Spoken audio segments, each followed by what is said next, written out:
नहमदुहु व नुसल्ली व नुसल्लिमु अला रसूलिल करीम अम्मा बाद फ़अऊज़ु बिल्लाहि मिनश शैतानिर रजीम बिस्मिल्लाहिर रहमानिर रहीम वमन क़तला मुमिनन ख़ताअन फ़तहरीरु रक़बतिन मुमिना इला आखिरिल आयत। सदक़ल्लाहुल अज़ीम व सदक़ रसूलुहुन नबियुल अमीनुल मतीन करीम। बारगाह रिसालत में दरूद पाक का नज़राना पेश करें। अल्लाहुम्मा सल्लि अला सय्यिदिना व शफ़ीना व हबीबिना मौलाना मुहम्मदिन बारिक वसल्लिम सलातन व सलामन अलैका या रसूलल्लाह सलातन व सलामन अलैका या हबीबल्लाह। मगर चूंकि आज एक अहम बड़ी तारीख है, 15 अगस्त है, हमारे मुल्क की आज़ादी का दिन है, तो मैं चाहता हूँ कि आज इस पर थोड़ी सी गुफ्तगू हो। बात आती है आज़ादी की। कुछ लोग ये कहते हैं कि बताइए कुरान में कहाँ है आज़ादी, आज़ादी के जश्न मनाना। तो मैं आपको बड़ी अहम बात आपको समझा रहा हूं। जितना आज़ादी पर इस्लाम ने फोकस किया है, आज़ादी की अहमियत को, महत्वता को, आज़ादी के इम्पोर्टेंस को जितना कुरान ने हाईलाइट किया है, किसी भी दुनिया की आसमानी किताब में कहीं भी इतना ज्यादा आपको फोकस नहीं मिलेगा। उससे पहले मैं आपको एक चीज बताता हूं। अल्लाह ने बहुत सारी मखलूक पैदा फरमाई है। बाद में मुफस्सिरीन कहते हैं कि 18 लाख मखलूक है अल्लाह की। ये जमीन, आसमान, पेड़ पौधे, ये भी तो अल्लाह की मखलूक है। अल्लाह की जात के सिवा हर एक चीज मखलूक। जन्नत भी मखलूक है, दोज़ख भी मखलूक है। मखलूक के माने जो चीज पहले वजूद में न थी, बाद में वजूद में है, जिसको पैदा किया गया। उस मखलूक में कुछ मखलूक ऐसी भी है कि जिसके अंदर अल्लाह ने जान डाली। इसके हिंदी में जीबी कहा जाता है और उर्दू में कहते हैं, अरबी में जीरू, और उर्दू और फारसी में कहते हैं जानदार। जानदार मखलूक अल्लाह की, उसमें इंसान भी है, जानवर भी हैं, उसमें जमीन पर गिरने वाली चूंटियां भी हैं, हवा में उड़ने वाले परिंदे भी हैं। इन तीनों चीजों को कुरान ने 2 लफ्जों में समेटा, 2 लफ्ज में समेट दिया कुरान ने। कहा कि फमिनुम मय्यसी, यानी जीवी के बारे में बताया कि जो चीजें जानदार हैं उनके बारे में बताया कि वो किस तरह की हैं। कहा 3 टाइप की है। अब आप सारी इस पर आप कितने भी रिसर्च कर लेंगे, मिलेंगे वही। कहा फमिनुम मय्यसी अला बतनी, उन जानदारों में कुछ तो ऐसी है कि जो अपने पेट पर चलती है रिसर्च करके, जैसे सांप। फमिनुम मय्यसी अला रिजलैन, और कुछ ऐसी है कि जो 2 पैरों पर चलती है, जैसे इंसान है। फमिनुम मय्यसी अला अरबा, और कुछ ऐसी है जो फमिनुम मय्यसी अला अरबा, जो 4 पैरों पर चलती है। अब आप देख लीजिए, आसमान में उड़ने वाले परिंदे भी हैं तो उनके पास 2 पैर भी हैं। जब वो जमीन पर उतरते हैं तो 2 पैरों से चलते हैं। इंसान को आप देख लीजिए, बहुत सारे कीड़े मकोड़े आपको ऐसे मिलेंगे जो 2 पैरों पर चलने वाले हैं, अब कुछ 4 पर है, कुछ पेट पर चलते हैं। इन तीनों को लाकर के समझे। ये जो साइंस है, मॉडर्न साइंस, उसका एक चैप्टर है जियोलॉजी के नाम से। उसी में एक चैप्टर और बनाया जाता है, एक उन्वान, जिसमें आते हैं जियोलॉजी पॉलिटिक्स, जानवरों की सियासत। आप अगर किसी भी जानदार को उठा करके देखें तो मैं आपको बताना चाहता हूं, फिर मैं कुरान की आयत आपके सामने पेश करूंगा। किसी भी जानदार को आप ले लीजिए, चाहे फजा में उड़ने वाले परिंदे हो, जमीन पर रेंगने वाले कीड़े हो, ये इंसान हो। इंसान तो अशरफुल मखलूकात है। जितने भी मखलूक है, सबसे ज्यादा अफजल अल्लाह ने बनाया तो इंसान को बनाया। किसी शायर ने कहा है एक जवाब दिया है कि मखलूक अशरफुल मखलूकात इंसान को क्यों कहा गया? कहा कि इसी सबब से है इंसान अशरफे आलम, इसी सबब से है इंसान अशरफे आलम कि इसकी शक्ल है शक्ल मोहम्मद की तरह। कहा कि इसको शक्ल मुस्तफा पर पैदा किया है। इंसान को अल्लाह अगर चाहता तो कुछ दूसरी शक्ल भी अता कर देता।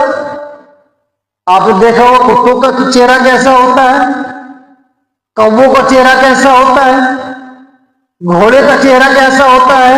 हर एक मखलूक के, हर एक जानदार के अपने अपने चेहरे, अपने अपने फेस हैं। मगर इंसान का फेस आप देखें, इंसान के चेहरे पर अगर आप नजर डालें, इंसान की नाक कहां रखी है, मुंह कहां रखा है, सुनने के लिए कान दिए तो उनको कहां रखा है, अल्लाह ने देखने के लिए आंखें दिए तो आंखें कहां रखी है। यानी कि जिस चीज को अल्लाह ने इंसान के चेहरे में जहां फिट किया है, आप अगर गौर करें उसको दूसरी जगह पर रख दिया जाता तो कितनी मुश्किलात होती। मेरे मुस्तफा की शक्ल को भी अल्लाह ने, क्योंकि मुस्तफा को शक्ल बहुत फरमानी थी। अब आप समझिए, इसको गौर कीजिएगा कि हुजूर को जो चीज अता की गई वो सबसे बेहतर अता की गई। कुरान जो किताब हुजूर को दी गई सबसे अफजल किताबों में किताब।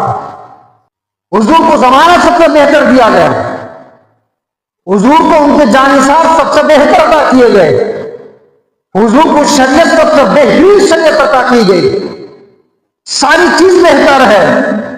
तो अब जाहिर सी बात है तो हुजूर को जो शक्ल अता फरमाई गई वो शक्ल भी सबसे बेहतर होगी। जो चेहरा हुजूर को दिया गया, जिस शक्ल सूरत में हुजूर को भेजा गया, वो शक्ल सूरत भी बेस्ट है। इसी कहा कि इसीलिए इसी सबब से है इंसान अशरफे आलम कि उसकी शक्ल है शक्ल मोहम्मद। अब आप किसी भी जानदार को उठा लीजिए, चाहे वो चींटी हो, कीड़े हो, मकोड़े हो, इंसान हो, जानवर हो, परिंदे हो, कोई भी हो, अल्लाह ने उसमें दो चीजें जरूर रखी है, दो चीजें जरूर रखी है। यानी दो चीजों का एहसास हर एक मखलूक में अल्लाह ने रखा है। पहला, उसके अंदर आजादी, और दूसरा रिस्क की तलब।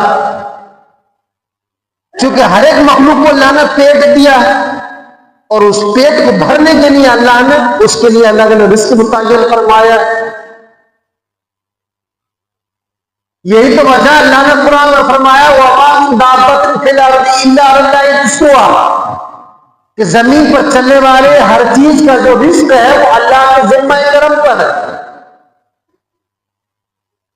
अगर इंसान के लिए रिस्क की बात होती तो कहते जाता कि इंसान का रिस्क अल्लाह के जिम्मे है। मगर हाँ, क्या कहा कि जमीन पर रेंगने वाली हर एक चीज का रिस्क अल्लाह के जिम्मा करम पर।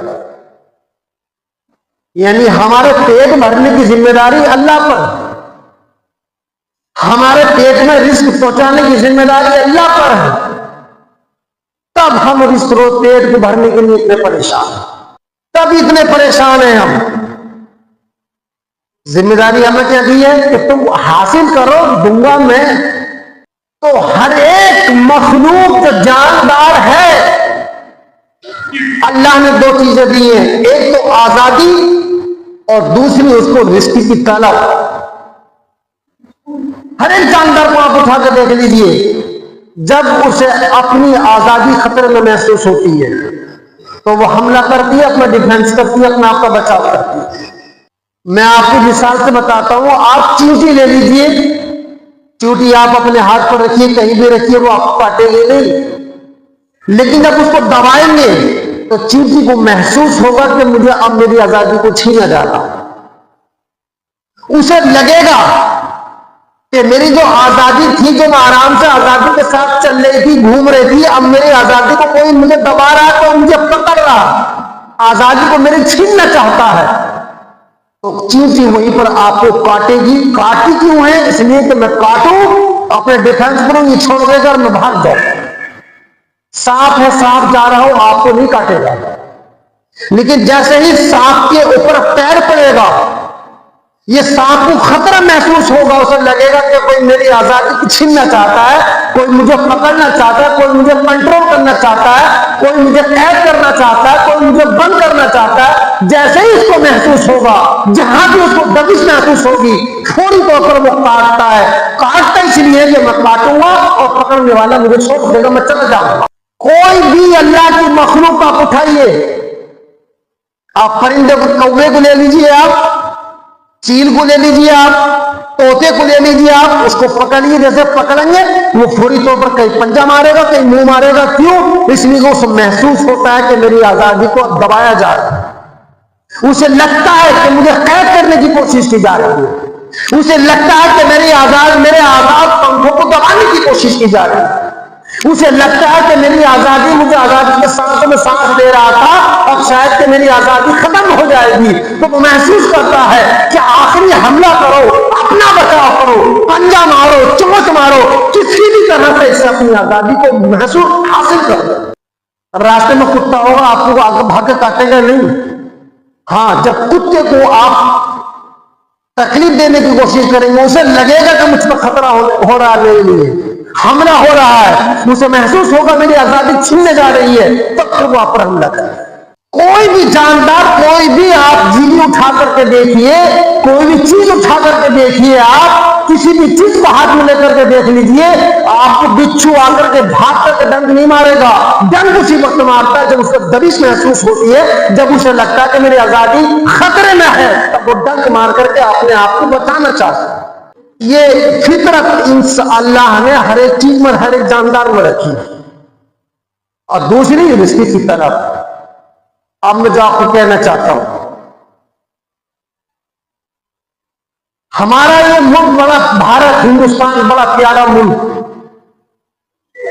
यहाँ के बसने वाले हिंदू, यहाँ के बसने वाले मुसलमान, यहाँ के बसने वाले सिख, यहाँ के ईसाई, सारे के सारे बड़ी अमन की जिंदगी गुजार रहे हैं। कुछ चीजें होती है बादशाहों की तरफ से खास लोगों के लिए, मगर उन पर दबिश नहीं होती। हिंदुस्तान को सोने की चिड़िया कहा जाता है। हिंदुस्तान का 1 रुपया उस जमाने में पूरी दुनिया के अंदर उसकी करेंसी का कोई मुकाबला नहीं था। शाहजहां ने जब ताजमहल बनवाया, तो ताजमहल के अंदर जो वो आप आज कभी जाओ तो देखिएगा, वहां पर हीरे जड़े गए थे। रात में जब चांद की चांदनी की जब छुआएं पड़ती थी, तो वो हीरे ऐसे बहते थे, ऐसा लगता था कि ये चराग रख दिया गया है, ये चराग सबको रोशन करता है। लाल किले के अंदर जो मुसलमानों की बड़ी बड़ी इमारतें, जिन्हें मुसलमानों ने बड़े बड़े धरोहर छोड़े, आज भी दुनिया देखने के लिए आती है। मुसलमानों की पहचान थी। जब अंग्रेज हिंदुस्तान में आए, आने के बाद में उन्होंने अपना कारोबार शुरू किया, किसी को कोई आपत्ति नहीं है। यहां आने के बाद में उन्होंने हुकूमत हासिल करने की कोशिश की, जनता को कोई आपत्ति नहीं हुई। लड़ाई झगड़े हुए तो बादशाह से हुए, जिनसे छिन नहीं थी उनको तकलीफ थी, बोल रहे थे, जनता को कोई प्रॉब्लम नहीं थी। मगर उन्होंने जब यहां के हिंदुस्तान के बसने वालों को अपना गुलाम बनाया, यहां के रहने वालों की मुंह में उन्होंने अपनी जबान डाली, यहां के बसने वाले इंसानों के कल्चर पर अपना कल्चर थोपा, यहां की इज्जत और वकार को खत्म करने की कोशिश की, इनकी जबान को खत्म करके अपनी जबान को मुसल्लत किया, यहां के रहन सहन को खत्म करके अपना रहन सहन मुसल्लत किया। जब यहाँ के बसने वाले इंसानों की आजादी को उन्होंने खतरे में डाला, यहाँ के बसने वाले इंसानों को जब जुल्म करना शुरू किया, और जुल्म भी ऐसे ऐसे, जब किसी को सजा देते थे तो यूं नहीं कि गोली मार दी खत्म कर दी, पेड़ होता था, कहा था इसको अपने हक का खोलिया भर, खोलने के बाद में हाथों में गुलमें गाड़ दी जाती थी, हाथों में बायों में गुलमें गाड़ दी जाती थी, और वो इस तरह से गाड़ी जाती थी कि पेड़ में इंसान चिपक जाता था। कोई जुल्म ऐसा नहीं था जो हिंदुस्तान के रहने वाले लोगों पर उसने रवा नहीं की। अंग्रेजों ने जुल्म करना शुरू कर दिया, यहाँ की दौलत को ले जाकर अपने मुल्क लेके चले गए। हमारे हिंदुस्तान की सारी दुनिया में सबसे बड़ा हीरा कोहिनूर के नाम से वो हिंदुस्तान को उठा करके ले गए इंग्लैंड में, आज भी बर्तानिया में मौजूद है। मैंने देखा है, वो एक म्यूजियम में रखा हुआ है।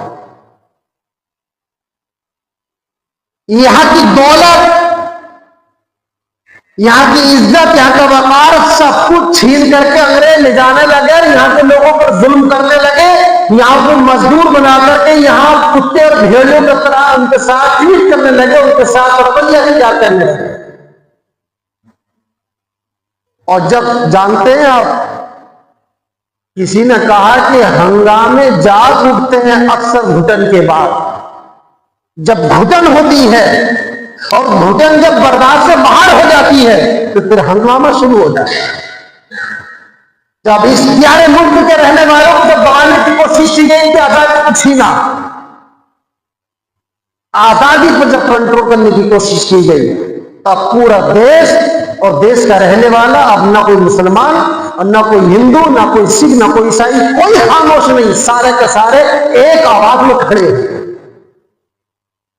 कहा कि अब हम आजादी हासिल करें। इस आजादी को हासिल करने के लिए कहा कि हम आजाद रहना चाहते, हम आजाद थे। अब मैं आपको एक चीज और बताता हूं, फिर मैं आपको बताऊंगा हिंदुस्तान की तारीख के मामले। आप हिंदुस्तान से बाहर निकल के मिडिल ईस्ट में आप जाएं। अब मैं आपको कुरान की बात समझाना चाहता हूं। यमन जाइए, शाम जाइए, इराक जाइए, आप बगदाद जाइए, मिस्र जाइए, जो मिडिल ईस्ट की जितनी भी कंट्रीज हैं मशरिक वस्ता की, वहां पर एक बड़ा अजीब चलन था बांदी और गुलाम बनाने का। किसी को किडनैप कर लिया, मार्केट में गए, जाकर के बेच दिया, और जिसको बेच लिया अब उसकी जान माल हर तरह से उसका मालिक हो जाता है। किसी लड़की को किडनैप किया, डाकुओं ने डकैती की, काफिले वालों पर हमला किया, उनके नौजवानों को, बच्चों को पकड़ के ले गए, मार्केट को जाकर के बेच दिया। जिस तरह से मार्केट में दूध बेचा जाता है, जिस तरह से मार्केट में बकरियां बेची जाती है, इसी तरह से इंसानों की मंडी में लगती थी, इंसानों को बेचा जाता था, गुलामों की बोली लगती थी और गुलामों की कीमत तय होती। हर एक तरफ, हर जगह गरीब गरीब मुल्कों पर जाकर हमला करते थे, वहां पर लोगों को लाते लाकर के मार्केट में बेच दिया करते थे। और मदीने के अंदर, मक्के के अंदर ही नहीं, हिजाज के अंदर ही नहीं, पूरे मिडिल ईस्ट में, पूरे मिस्र में, मुल्क शाम में, मुल्क यमन में, फिलिस्तीन में, इराक में, बगदाद में, जितने भी ममालिक हैं मिडिल ईस्ट के, अनेक मुल्क के अंदर एक लिबास था कि वहां पर मालदारी की जो क्वालिटी थी, सबसे बड़ा मालदार वही माना जाता था जिसके पास तीन चीजें हो। पहली, जिसके पास गुलाम ज्यादा हो, गुलाम और बांदियां ज्यादा हो। दूसरे, जिसके पास ऊंट और बकरियां ज्यादा हो। और तीसरे, जिसके पास बागात ज्यादा हो, खजूर के पास जिसके पास ज्यादा हो, सबसे बड़ा मालदार होता था। जैसा हमारे जमाने में, इस दौर में बनारस में सबसे बड़ा मालदार किसको कहेंगे? जिसके पास लूम, पावर लूम ज्यादा हो, जिसके पास बिल्डिंगें ज्यादा हो, जिसके पास बैंक बैलेंस ज्यादा हो, उसको मालदार कहा जाता है। जिसके पास जितना वो उतना बड़ा मालदार। ऐसे ही उस मिडिल ईस्ट के मुल्कों में सबसे बड़ा मालदार वो था जिसके पास गुलाम और बांदियां ज्यादा थी। सबसे बड़ा मालदार वो था कि जिसके पास बकरियां और ऊंट ज्यादा थे। सबसे बड़ा मालदार वो था जिसके पास खजूर के बागात ज्यादा थे। यहां तक तो बात ठीक थी कि गुलाम बना लिया, अपनी खिदमत में रख लिया, मगर इससे ज्यादा जो खतरनाक बात थी वो ये थी, किसी को अगर गुलाम बना लिया है, अब गुलाम उसकी इजाजत के बगैर बिजनेस भी नहीं कर सकता, करेगा तो सब आका का है। अगर गुलाम बना लिया, उसकी इजाजत के बगैर गुलाम बाहर नहीं जा सकता, जाएगा तो कूद करके जाएगा। मतलब उसको खरीद लिया, अब सारी जिंदगी उसके मरने तक वो अपने आका का हो जाता था, कुछ नहीं कर सकता था। आजादी के साथ कहीं जा भी नहीं सकता था, आजादी से कोई बिजनेस भी नहीं कर सकता था, आजादी से खा भी नहीं सकता था, और आजादी के साथ कोई किसी से बात भी नहीं कर सकता था। मेरे मुस्तफा जब दुनिया में आए, रहमतुल लिल आलमीन बन करके आए।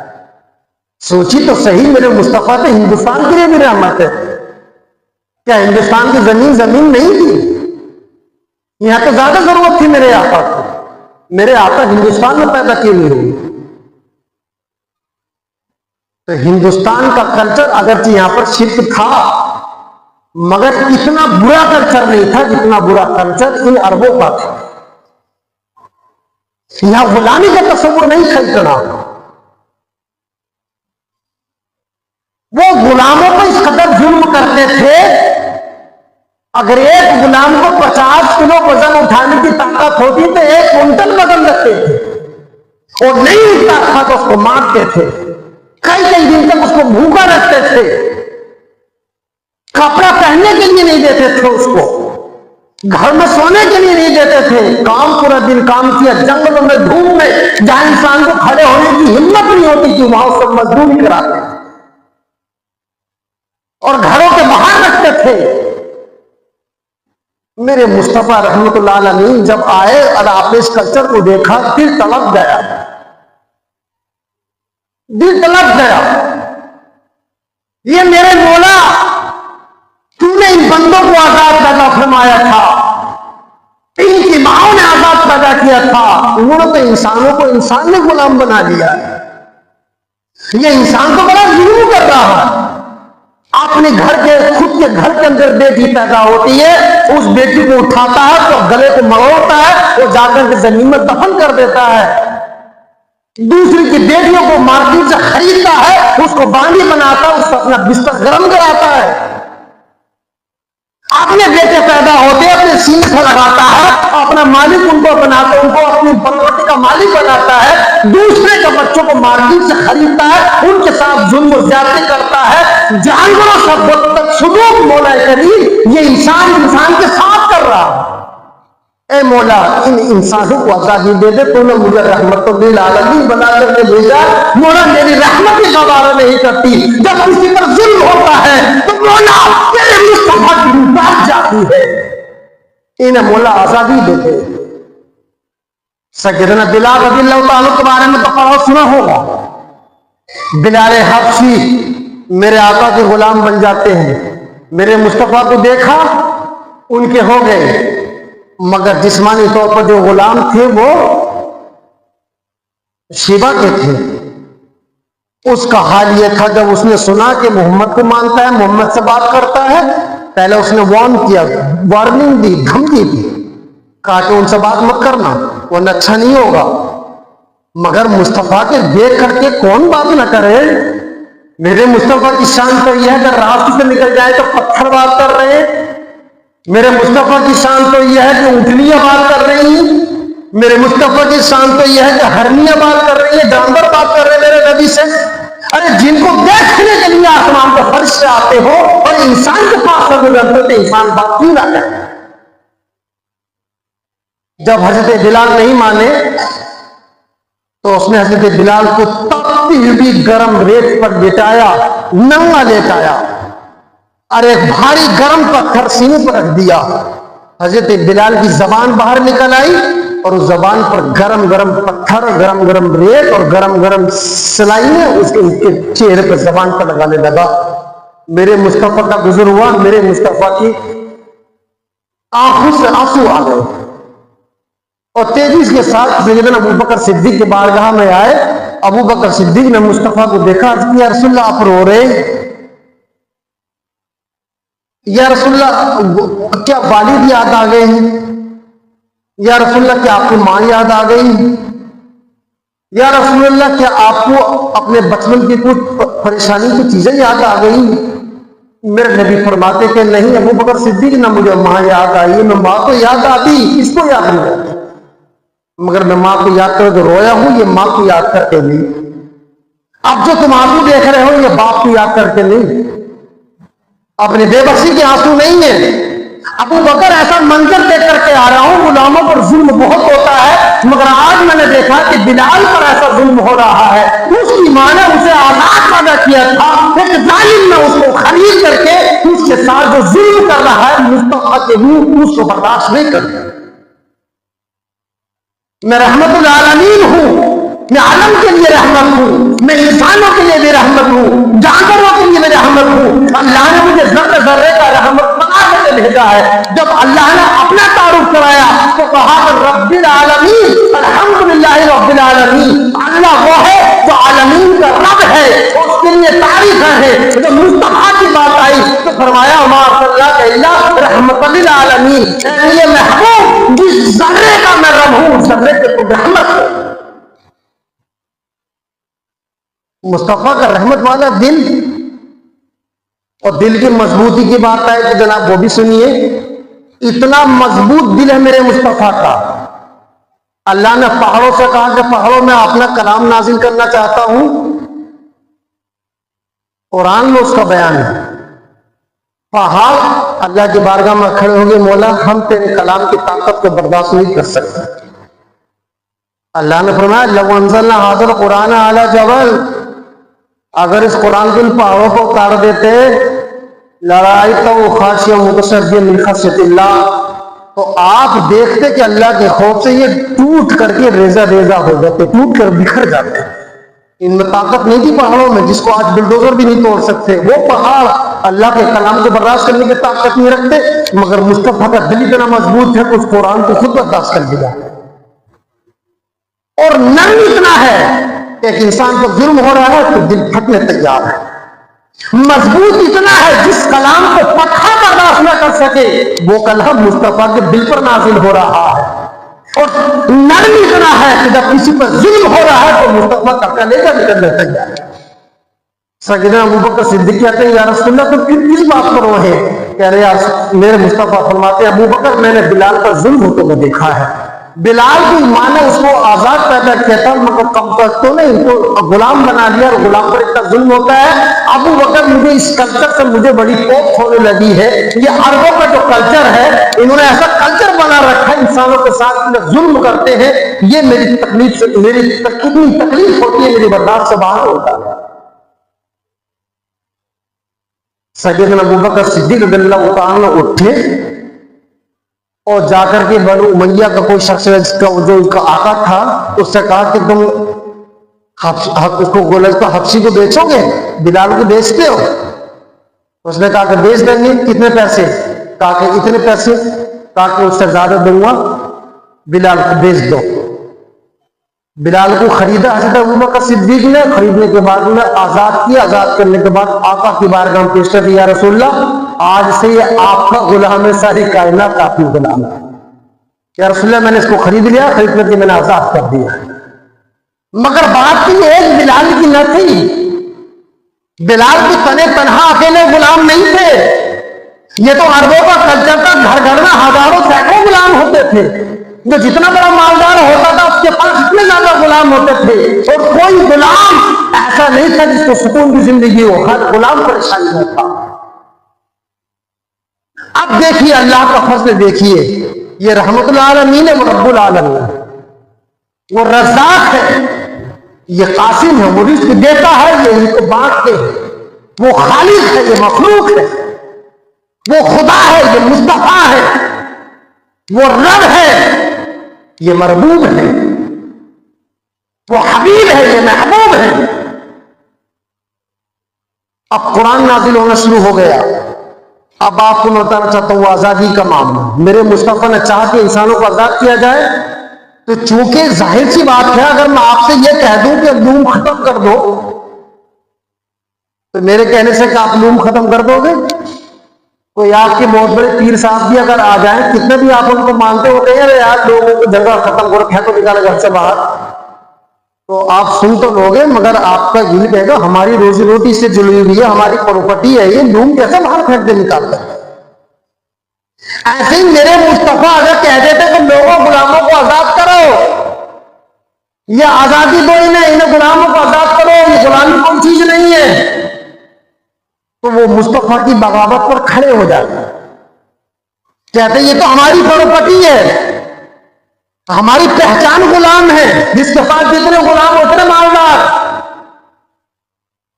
आप भले मुझसे कितनी मोहब्बत करते हो, कितनी अकीदत रखते हो, कितने मुझसे मोहब्बत करते हो, लेकिन मैं आपसे कहूँगा आपके घर में कितने रूम है, तो आप कहोगे 4, मैं कहूँगा 4 रूम को बाहर निकाल के करते तो बेकार की चीज है, कहोगे ये कैसी बात कर रहे हैं जरा। अरे रूम से हमारी रोजी रोटी जो रही है, ये हमारी प्रॉपर्टी है, हमारी मालदार हम इसी से हैं, हमें रोजी इससे आती है। तो ऐसे ही अरब वाले भी कह देते ओ मोहम्मद मुस्तफा अपनी बात की जोर जाके करो, ये गुलाम तो हमारी प्रॉपर्टी है, हम गुलामों को नहीं छोड़ेंगे, गुलामों को नहीं लगाएंगे। तो मेरे मुस्तफा ने वो बात कही भी नहीं जिसको माना ना जाए। अब देखिए कुरान में नुज़ूल शुरू होता है, कुरान में 3 मकामात पर मैं आपको 3 मिसालें देता हूं। अब किस तरह से अरबों के अंदर एक चीज थी कि वो कसमें बहुत खाते थे, और कसम खाने के बाद वो तोड़ना नहीं चाहते थे। कुरान में 7वें पारे में अल्लाह ने फरमाया वल्लज़ीना अक़्क़तुमुल ईमान, तुम में से कोई अगर कसम मजबूती के साथ खा ले फिर वो उसको तोड़ दे, फरमाया फ़कफ़ारतुहु इत्आमु 10 मसाकीन मिन औसति मा तुतीमूना अहलीकुम व किस्वतुहुम फ़तहरीरु रक़बा। कहा कि किसी ने कसम खाई और कसम खाने के बाद में उस कसम को तोड़ दिया, तो अल्लाह का कुरान कहता है उसको 3 कफारे देने होंगे, उसकी कसम पूरी हो जाएगी। पहला वो भी बयान कर दिया, दूसरा वो भी बयान कर दिया, और तीसरा वो मैं आपको बताना चाहता हूं, फिर वो किसी मौके पर तफसील बताऊंगा। कहा कि तीसरा कफारा यह है फ़तहरीरु रक़बा, किसी के पास गुलाम है तो गुलाम आजाद कर दे, समझ उसका कफारा अदा हो जाएगा। अब गुलामों की आजादी किस तरह से कराई जा रही है? वहां लोग एक दूसरे को मारने के बड़े आदि थे, बड़ा कल्चर था, किसी का खून मार दिया, किसी का गर्दन मार दी। वहां की ऐसी अदालतें नहीं थी, जो जितना बड़ा ताकतवर है वही बड़ा है। कुरान में नाजिल हुआ मन क़तला मुमिनन ख़ताअन फ़तहरीरु रक़बा, कोई अगर किसी को गलती से खतान किसी मोमिन को कत्ल कर दे तो कहा गया फ़तहरीरु रक़बा, तो एक गुलाम आजाद करो। अब देखिए किस तरह से शुरू किया जा रहा है आजादी का मामला, गुलाम आजाद करो। एक मौके में फरमाया वल्लज़ीना युज़ाहिरूना मिनकुम मिन निसाइहिम, तुम में से जो अपनी बीवी से जिहार कर लें। जिहार का मतलब समझते हैं, वो भी मैं आपको बताता हूं। जिहार का मतलब ये होता है कोई आदमी अपनी बीवी से ये कह दे कि तेरी रान, तेरी पीठ, तेरी कमर मेरी माँ की कमर की तरह है, मेरी बहन की कमर की तरह, यानी अपनी बीवी के आज़ाए मस्तूरा को अपनी माँ या बहन के आज़ा से तस्वीर दे दे तो शरीयत कहती है कि मुजाहिरे को उसमें जिहार कर लिया है। अब अगर कोई कर ले, अरबों में ये भी कल्चर था, जब किसी बात पर गुस्सा आ जाता था तो कह देते कि तेरी पीठ मेरी माँ की पीठ की तरह, मेरी बहन की पीठ की तरह, जिहार कर लिया करते थे। औरतें परेशान होती थी। अब कफारा क्या है इसका? तो अल्लाह ने उसके बारे में फरमाया उसका कफारा है फ़तहरीरु रक़बा, उसके लिए तुम गुलाम आजाद करो। कुरान में 3 मकामात पर तीनों अलग अलग जगह गुलाम को आजाद करने का दिया गया। और कुरान के अलावा अगर हदीस को उठाओगे, कोई अगर रोता हुआ आ रहा है और मुझे कह रहा है या रसूलल्लाह मेरे कारोबार में बरकत नहीं, मेरे मुस्तफा फरमाते हैं गुलाम खरीद करके आजाद कर दो। अगर तुम्हारे पास गुलाम ना हो, अगर हो तो अपना गुलाम आजाद कर दो। कोई आया आने के बाद कहने लगा मेरा बच्चा बीमार है, मैं बड़ा परेशान हूं, मेरे मुस्तफा पूछते कि तुम्हारे पास गुलाम है? कहता कि हाँ, तो मेरे नबी फरमाते गुलाम को आजाद कर दो, सच्चा बन जाएगा, बच्चा ठीक हो जाएगा। कहता तो गुलाम नहीं है, मेरे मुस्तफा फरमाते गुलाम खरीदो, आजाद कर दो। मेरे नबी ने पूरे आयत के अंदर नहीं, सारी दुनिया के अंदर मुख्तसर मुद्दत में ऐसा इंकलाब बर्पा किया कि जो गुलामी का उनकी प्रॉपर्टी थी, मेरे मुस्तफा ने उस गुलामी का तस्वुर को खत्म कर दिया। मेरे नबी ने दुनिया में सबसे पहले जमहूरियत की आवाज को उठाया। जमहूरियत की आवाज मेरे नबी ने उठाई है। मेरे नबी ने जमहूरियत का सिस्टम सबसे पहले दुनिया को अगर दिया है तो उसका नाम मोहम्मद मुस्तफा। सबसे पहले जमहूरियत का सिस्टम दिया। जमहूरियत में जानते, जमहूरियत का मतलब ये होता है कि अगर किसी शहर में, किसी मुल्क में अगर चंद मजहब के मानने वाले हैं तो वहां पर जो हुकूमत होगी वो सारे मजहब के मानने वालों को संरक्षण देगी, सबको प्रोटेक्शन देगी, सबको प्रोटेक्ट करेगी, सबकी जिम्मेदारी लेगी, सबकी जान माल इज्जत तो आबरू की हिफाजत करेगी। मेरे मुस्तफा ने जब मदीने में रियासत कायम की तो आपने ऐलान फरमाया, एक मुआहदा तैयार किया गया, कहा कि अगर कोई यहूदी है तो उस पर जबरदस्ती नहीं की जाएगी तो अपना मजहब छोड़ दे, कोई ईसाई है तो जबरदस्ती नहीं की जाएगी तो अपना मजहब छोड़ दे, कोई हिंदू है तो उस पर जबरदस्ती नहीं की जाएगी अपना मजहब छोड़ दे। मेरे मुस्तफा ने फरमाया यहूदी है वो भी रहे, ईसाई है वो भी रहे, अगर कोई नॉन मुस्लिम है, कोई मुस्लिम है वो भी रहे, मुस्तफा के शहर में सबको आजादी है, सबके लिए रहने की जिम्मेदारी है। ये मेरे मुस्तफा ने फरमाया कि मेरी जिम्मेदारी है, मैं सब कुछ कर छोड़ दूंगा, मेरी जिम्मेदारी है सबकी जान की हिफाजत करना, मेरी जिम्मेदारी है सबके माल की हिफाजत करना। तुम लोग एक अपना टैक्स जिज़िया देकर यहाँ पर रहो, तुम्हारी जान की हिफाजत मेरी जिम्मेदारी है, तुम्हारे माल की हिफाजत मेरी जिम्मेदारी है, तुम्हारी औरतों की हिफाजत मेरी जिम्मेदारी है, तुम्हारे बच्चों की हिफाजत मेरी जिम्मेदारी है। मगर मुस्तफा ने फरमाया तुम्हें अहले आराम, तुम्हें ये गुलामी का कब्जा खत्म करना होगा, लोगों को आजाद करना होगा, लोगों को आजादी दो, उन्हें खुल करके जीने का मौका दो, खुल करके अपनी राय पेश करने का मौका दो, सब अपनी राय दो और अपने मुल्क को बेहतर बनाओ। इसी चीज का नाम जमहूरियत है, जो आवाज करते रहे उसका नाम मुस्तफा। इसी आजादी को लेकर के हमारे हिंदुस्तान के उलमा खड़े हो गए, कहा कि कुरान आजादी को कहता है, हदीस कुरान आजादी कहती है, मेरे मुस्तफा की सीरत आजादी का ऐलान करती है। बड़े बड़े उलमा खड़े हो गए हिंदुस्तान में। जब अंग्रेजों ने जुल्म किया हमारे मुल्क को, जब लूटना शुरू किया, मुल्क पर कब्जा करना शुरू किया, अपने खून में रंगे हुए पंजों से जब हिंदुस्तान को नचोड़ना शुरू किया तो उलमा खड़े हो गए, डरते थे सब।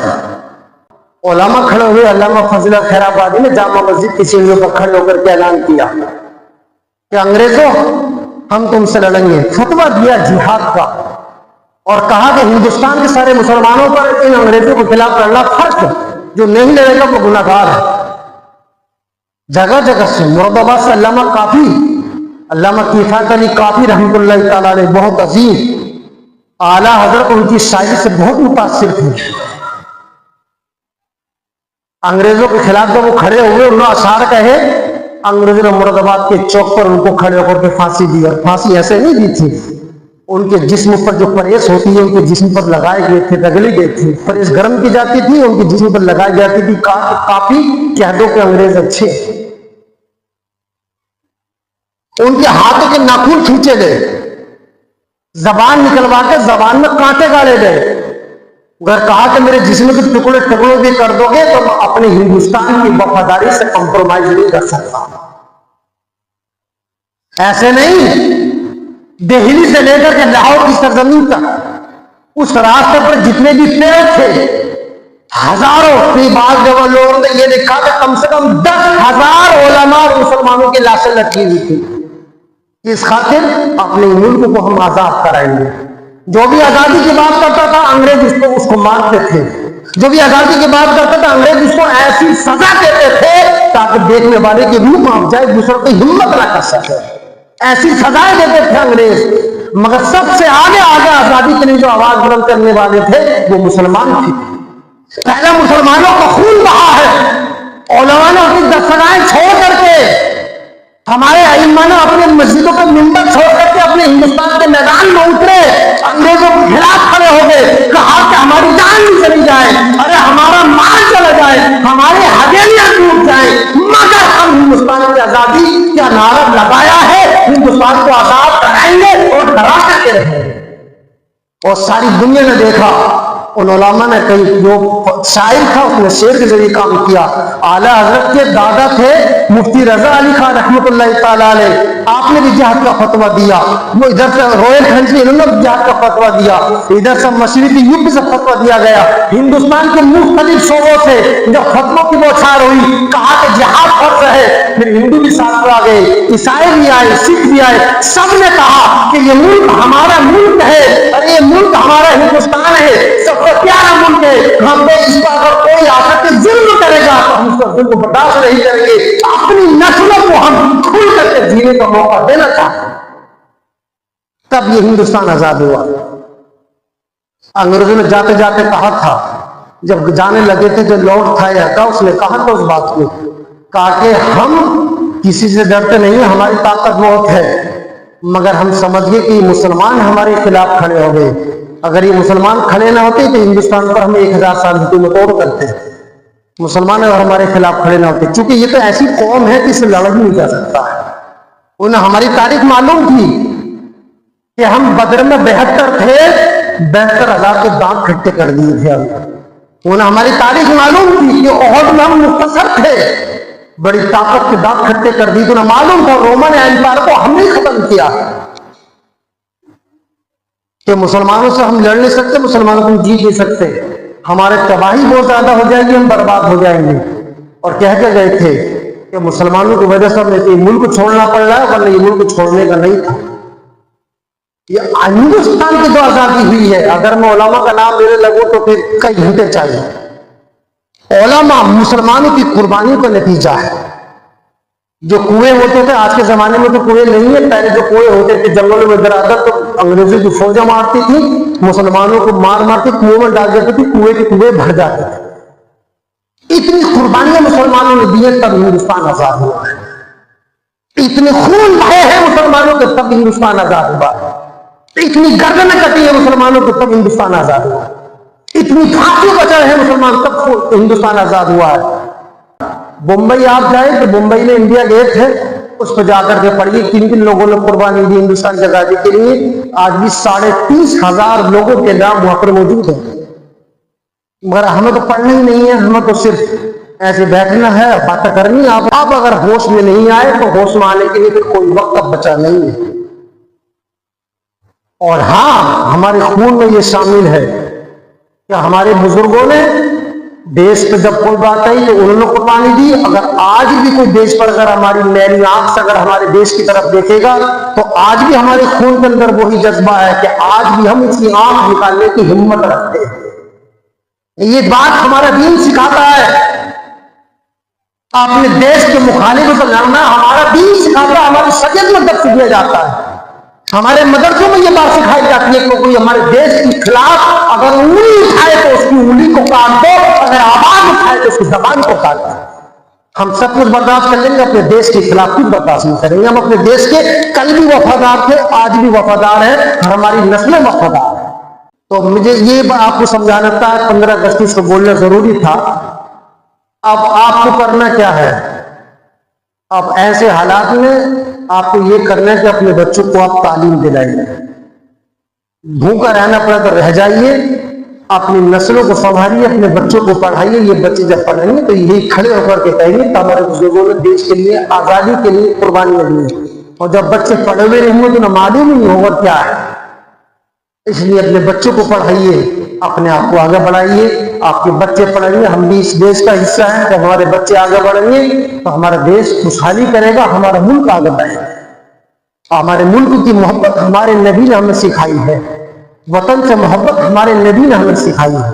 बारगाह में दुआ है कि मौला करीम हमें अपने दीन को समझने के तौफीक अता फरमाए, और मुल्क की मोहब्बत से मौला करीम हमारे सीने को गरमाए। आजादी हमारा हक था, हमने ली, और इंशाअल्लाह कभी वक्त पड़ा तो फिर उनसे आजादी ली तो किसी और से भी आजादी ले सकते हैं। मुसलमान मस्जिद में भी बैठता तो अपने रब की बारगाह में हाथ उठाता, अपने मुल्क की खुशहाली की दुआ करता है। जहां बैठ कर तुम मुल्क की खुशहाली की दुआ की जाती है, उन्हीं मस्जिदों को तुम गिरा रहे हो। हम मज़ारात पर जाते हैं, कब्रों पर जाते हैं, तो उन साजिद कब्र से अल्लाह के बारगाह में दुआ करते हैं, अल्लाह हमारे मुल्क में खुशहाली अता फरमा। तुम उन्हीं मज़ारात को गिरा रहे हो, ये कौन सी नीति बना ली है? मज़ारात कहीं नहीं जाएंगे, गिराने वाले खत्म हो जाएंगे। खुदा की बारगाह में दुआ है, मौला ऐसे लोगों के नापाक मंसूबों को खात्मा मिला दे। व मा अलैना इल्लल बलाग। अस्सलामु अलैकुम व रहमतुल्लाहि व बरकातहू।